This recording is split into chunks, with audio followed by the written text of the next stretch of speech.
कि जीवन को ना गणित मत बनाओ भाई। या तो उसको साइंस की तरह जियो या कला की तरह, आर्ट की तरह जियो। गणित में क्या होता है, प्लस माइनस गुणा भाग, उसमें जुड़े रहते हो तो लाइफ के अंदर कि मैं ये प्लस कर लूँ ये माइनस कर लूँ, मेरे अंदर ये अच्छाइयाँ ये बुराइयाँ हैं। न्यूट्रल हो जाओ थोड़ा। उसको कला एक टैलेंट की तरह जियो कि एक कला है ज़िंदगी जीना, एक विज्ञान है। विज्ञान के अंदर प्लस माइनस नहीं होता कुछ, ये बट प्लस कर दिया ये माइनस गणित कर दिया। गणित भी तो साइंस का ही पार्ट है नहीं, ना। गणित साइंस का पार्ट नहीं है। गणित में संख्याएं चलती हैं, 0 1 2 3 4 चलता है, बीच में कुछ नहीं होता है, तो 0 होता है 1 होता है। ज़िंदगी 0 और 1 नहीं है। जीरो लाइफ एक फ्लो है, वो 0 और 1 पे डिजिटल नहीं हो, एनालॉग है। जीवन को एक कला बनाओ, साइंस बनाओ, विज्ञान की तरह जियो, प्रयोग करो। जैसे एक वैज्ञानिक प्रयोगशाला में क्या करता है, प्रयोग करता है कि ऐसा करते से कुछ डिस्कस निकलता है। ऐसे लाइफ में जैसे वो दारू पिया तो नशा होगा, गिरेगा, चोट लगेगी, प्रयोग हो गया, साइंस होगा, और क्या चाहिए। मुझे कोई अच्छा लगता है, मुझसे गले मिलता हूँ, प्रेम करता हूँ, तो वो मुझे प्रेम करता है। आई केयर करता हूँ तो मैं आँखों से पानी बहता है, मेरे अंदर का जो भड़ास निकल जाता है, और आई लाइक एवरीथिंग, और my mind become very happy and well. मेरे को स्ट्रेस मुझे लाइफ में, तो प्रेम से वो चीज़ पैदा होती है। ये सब क्या एक्सपेरिमेंट होता है, लाइफ का है क्या।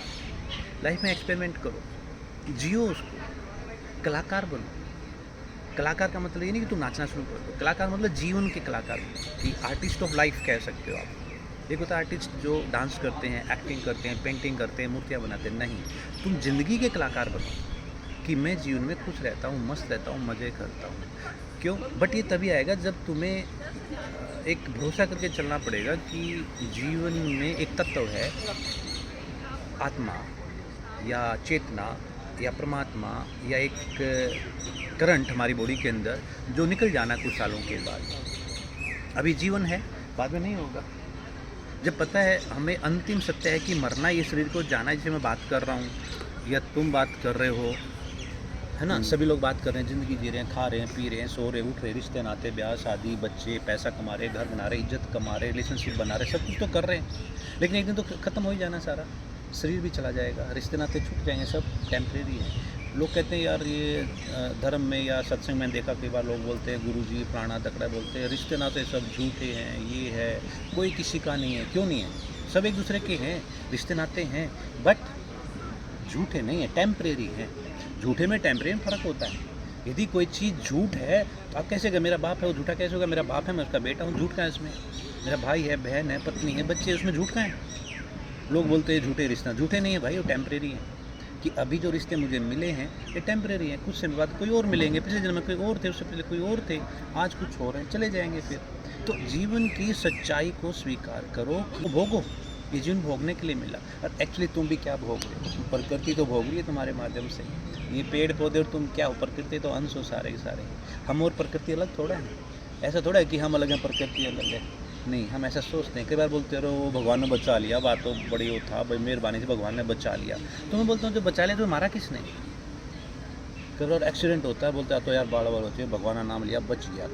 तो मैं सोचता हूँ कि भगवान ने बचाया तो मारा किसने था? बोले राक्षसों को मारने के लिए भगवान ने जन्म लिया, अवतार लिया। तो फिर वो राक्षस किसने पैदा किए? क्या राक्षस प्रकृति का हिस्सा नहीं थे? क्या रावण जो है वो प्रकृति का हिस्सा नहीं था? क्या हिरण्यकश्यप या कंस प्रकृति का हिस्सा नहीं थे? वो कहाँ से आए? क्या वो भगवान से बाहर थे? वो भी तो भगवान ही थे भाई, वो तो भगवान के पार्ट थे। प्रकृति में लेटेस्ट जो थ्योरी है कि क्रिएशन एंड डिस्ट्रक्शन दोनों एक साथ चलता रहता है, दोनों प्रकृति। इसलिए इसको माया कहा गया। हमारे धर्म के अंदर माया है ये सब। हम जो खा रहे हैं, कमा रहे हैं, पी रहे हैं, कभी रो रहे हैं, कभी हंस रहे हैं, प्रेम कर रहे हैं, मर रहे हैं, पैदा हो रहे हैं, इतना लालच, इतना मोह, रिश्ते नातों में, सब क्या है? प्रकृति खेल रही है। हम कलपुर्जे हैं, उसके एलिमेंट है उसके खेल के। जैसे बच्चा कोई छोटा खेलता ना, बोतल को बना दिया, कुछ प्लेट को ले लिया, कागज़ को ले लिया, उसे कुछ छीन लो तो रोने लग जाएगा, जबकि कागज़ का टुकड़ा ही हो। बोले नहीं नहीं, एक रस्सी के टुकड़े के लिए बच्चा रोना शुरू कर देता है। बताओ क्या रस्सी का टुकड़ा? हम बोले पागल है। प्रकृति वही तो बोल रहा है, प्रकृति खेल रहा है, हम सब उसके कलपुर्जे हैं, वी खिलौने हैं। माया है, सब माया है। माया का एंजॉय करो तुम, क्या दिक्कत है? जैसे को खेल होता ना पुराने, जब ये वीडियो गेम शुरू हुए थे, लुगी एंड मारियो, वो लुगी मर जाता है, मारियो मर जाता है, फिर दोबारा फिर पैदा हो जाता है, बटन दबाओ फिर पैदा हो जाता है। वो मर गया, आग से कूदा, ये किया वो किया, राजकुमारी बचाया, फिर मर गया, फिर पैदा हो गया, लाइफ मिली उसको। ऐसे हमें हज़ारों लाइफ मिलती रहती है, फिर मरते रहते हैं, फिर लाइफ मिलती है, फिर मरते रहते हैं। लेकिन प्रकृति नियम क्या बना दिया, हम भूल जाते हैं पिछला क्या था। यदि हम एक बार के लिए सोच लें, यार हम आए हैं यहाँ पर, पे चले जाएंगे तो टेंशन ख़त्म हो, जितना सोचते ही टेंशन ख़त्म हो जानी चाहिए। यदि भगवान है तो फिर उसका चिंता क्यों होनी चाहिए, अपने आप चलाएगा, सब कुछ चलेगा अपने आप। यदि नहीं है तो फिर जिक्र ही क्यों करना है, फिर मान के चलो भगवान है ही नहीं तो एंजॉय करो लाइफ, तो भी दोनों ही कंडीशन में एंजॉय कर सकते हो। यदि आप बोलो भगवान है तो भी एंजॉय कर सकते हो, नहीं मान के नास्तिक करो तो भी एंजॉय करो लाइफ का। जब पता भगवान है ही नहीं, स्वर्ग नरक है ही नहीं, किस्मत कुछ होती नहीं है, तब तो और अच्छा हो गया, एंजॉय करो लाइफ का। जब पता है कुछ होना ही नहीं है, जब कुछ सज़ा देने वाला नहीं है बुरे कामों के लिए, तो फिर एंजॉय करो लाइफ को। बट इसको तो अवॉइड नहीं कर सकते, तो इसको तो हम झुका नहीं सकते ना कि मरना है एक दिन। चाहे आस्तिक को नास्तिक को मरना तो होगा, आस्तिक को मरना, नास्तिक को मरना है, बाबा रामदेव को मरना है, राम भी मरा, कृष्ण भी मरा, सभी को मरना, हमें भी मरना, मुझको भी मरना है, कुछ समय के बाद सबको मरना है। मेरे बच्चे उनको भी मरना, उनके बच्चे होंगे टाइम उनको भी मरना, सबको मरना, साइकिल है। बस जाओगे कहाँ, घूम के इधर ही तो आना, घूम फिर के।